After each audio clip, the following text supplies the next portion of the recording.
आइन के आर्टिकल 63 की तशरीह के फैसले पर नजरसानी अपीलों की समाअत जस्टिस मुनीब अख्तर के अदालत में पेश न होने के बाइस मुलतवी कर दी गई। दौरान समाअत चीफ जस्टिस ने कहा कि जस्टिस मुनीब अख्तर से दरख्वास्त करेंगे कि बेंच का हिस्सा बने। बेंच से अलग होना है तो अदालत में आकर बताया जाता है। बहरानी कैफियत तो तब होती जब 4 रुकनी बेंच समाअत कर रहा होता। जस्टिस मुनीब अख्तर ने रजिस्ट्रार सुप्रीम कोर्ट को खत तहरीर किया, लिखा कि मैं केस सुनने से माजरत नहीं कर रहा, बेंच में शामिल न होने का गलत मतलब ना लिया जाए। प्रैक्टिस एंड प्रोसीजर कमेटी ने बेंच तश्कील दिया है, कमेटी की तश्कील करदा बेंच का हिस्सा नहीं बन सकता।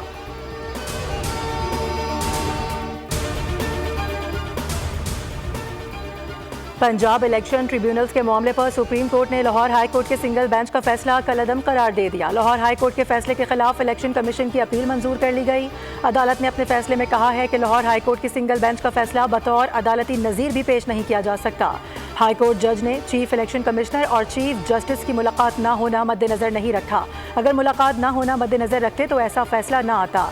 तनाज़ा जब आईनी इदारे से मुताल्लिक हो तो मोहतात रवैया अपनाना चाहिए। जस्टिस जमाल मंदुखिल और जस्टिस अकील अब्बासी ने इजाफी नोट लिखा। दोनों जजेस ने फैसले से इत्तेफाक किया। सुप्रीम कोर्ट का पंजाब इलेक्शन ट्रिब्यूनल्स केस का फैसला 5-0 से आया, जिसमें किसी जज की जानिब से भी फैसले की मुखालिफत नहीं की गई।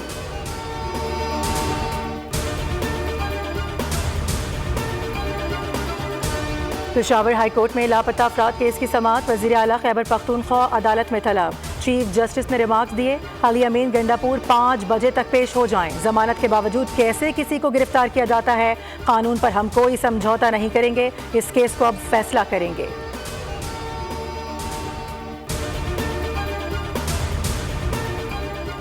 वक्त कम मुकाबला सख्त, इनकम टैक्स रिटर्न जमा कराने की आज आखिरी तारीख। चेयरमैन FBR राशिद महमूद लंगड़ियाल ने तारीख में तोसी से मुतालिक खबरों की तरदीद कर दी। कहते हैं कि खुदा का नाम लें, कोई तोसी नहीं की जा रही। दूसरी जानिब हुकूमत ने नॉन फाइलर्स के खिलाफ घेरा तंग करने का फैसला कर लिया।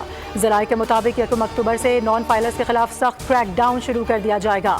नॉन फाइलर्स के बैरून मुल्क जाने पर पाबंदियां भी आयद किए जाने का इम्कान है। मोबाइल सिम्स, बिजली और गैस के कनेक्शंस मुनक़दा करने की हिकमत अमली भी तैयार कर ली गई।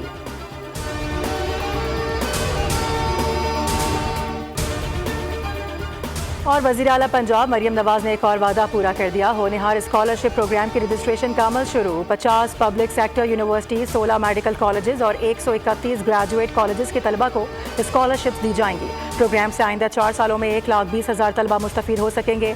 मरियम नवाज का कहना है कि पंजाब का कोई होनहार बेटा या बेटी अब आला तालीम से महरूम नहीं रहेगी।